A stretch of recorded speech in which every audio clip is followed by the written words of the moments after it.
Hi friends, it's Mads and I'm going to show you how to do a half double crochet increase.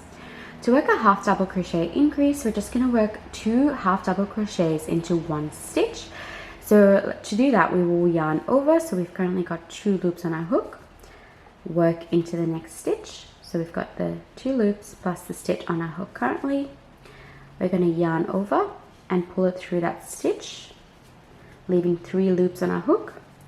So now we're going to yarn over and pull it through all 3 loops to complete our first half double crochet. So now what we're going to do is we're going to work a half double crochet into that exact same stitch, so that one there. So we're going to yarn over again. So we've got 2 loops on our hook, put the hook into that stitch where you worked your last half double crochet, yarn over again and pull it through that stitch. So now you've got 3 loops on your hook, yarn over for the final time and pull it through those 3 loops.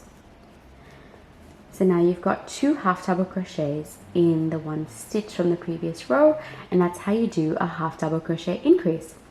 If you'd like to see more tutorials, I will leave the playlist down in the description box below.